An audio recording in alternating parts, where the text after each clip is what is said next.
I am the minister or pastor of a little church in Golden, British Columbia, which is a mountain town between two passes. Mm-hmm. It's like living on a little island. Sometimes you feel a little isolated, but it's a gorgeous part of the world, the Rockies, and we have really engaged with the local community since I've been there. Mm-hmm. This was a congregation that was without leadership for a couple of years, and it was all they could do, and I admire them for doing it, getting together and worshiping on Sunday. But now we've realized that living your faith isn't going to church on Sunday, it's about living your faith in the world. We have partnered with the town to create a green parking lot. Uh-huh. I wish there wasn't a parking lot at all, but they wanted one, so I guess a green one's better than nothing else. We have a community garden now. Uh-huh. A community garden last year. We got a huge grant to do a community kitchen.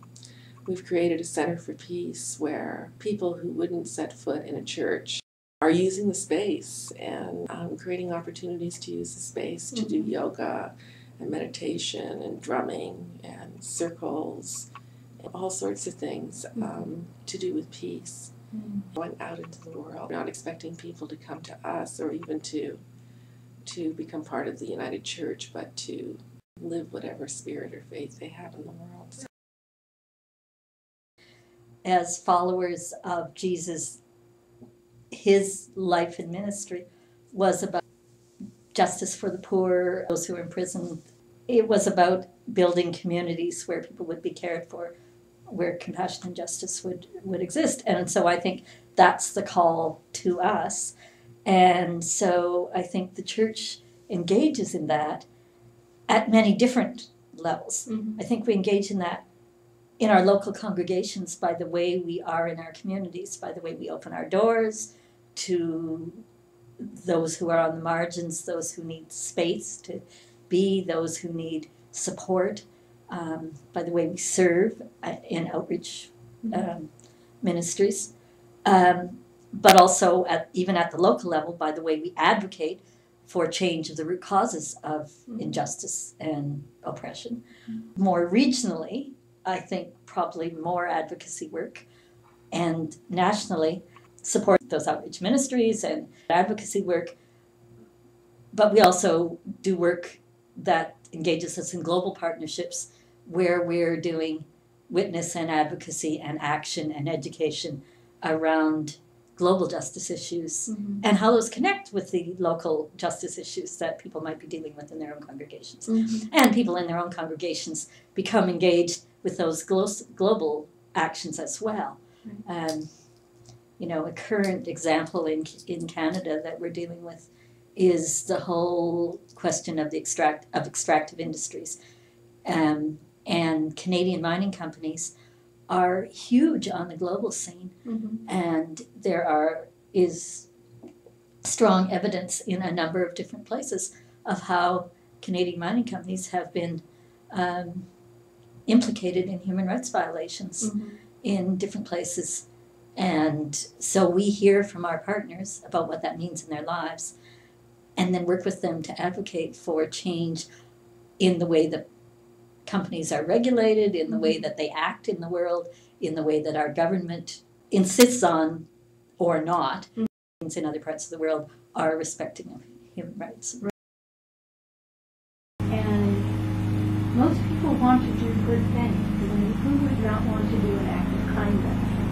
We would go into a church or synagogue or mosque or community center or whatever and say, what is your work? What are your projects? What is dear to you? And how can we help you? What we found time after time was, in the context of Acts of Kindness Weekend, we were able to lift up this good work that was being planned or already in place, but not really off the ground, and present it to the community. And people would say, oh, I've always been interested in that. I could help with that.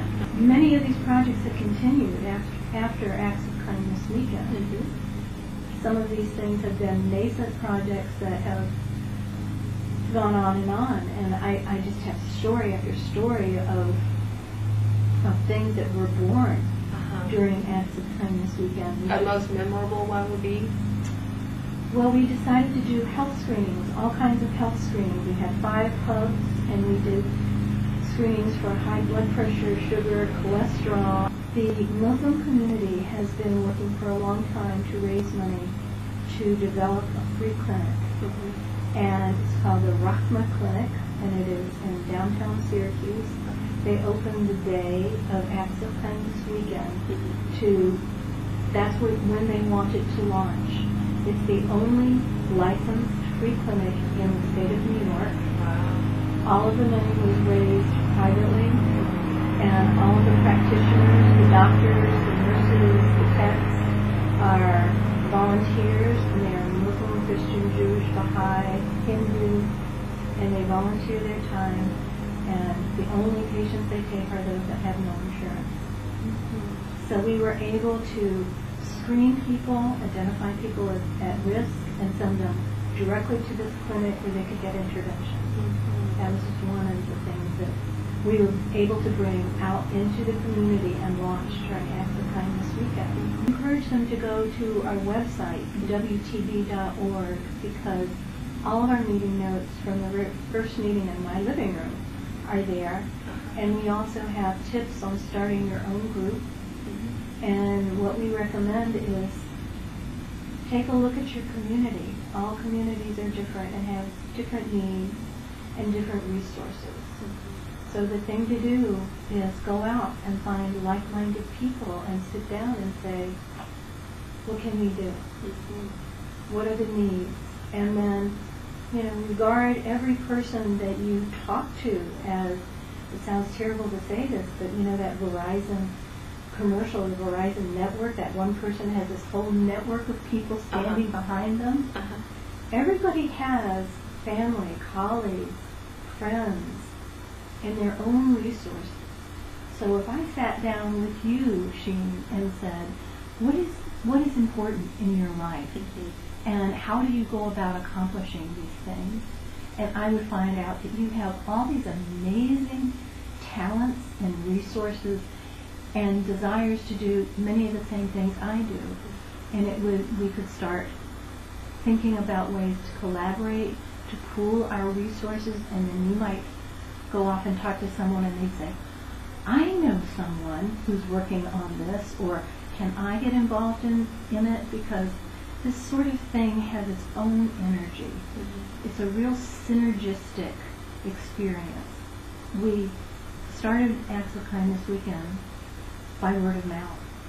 And we would talk to people, and some people would say, right, yeah, that's right. Good luck with that. But then they would go talk to someone, and the idea just had its own energy, and people would just start thinking of things, or thinking of people, or thinking of resources, and talking about it, and the phone would ring, or get an email, and it just took on a life of its own. Yeah. Keeps coming back to compassion for me.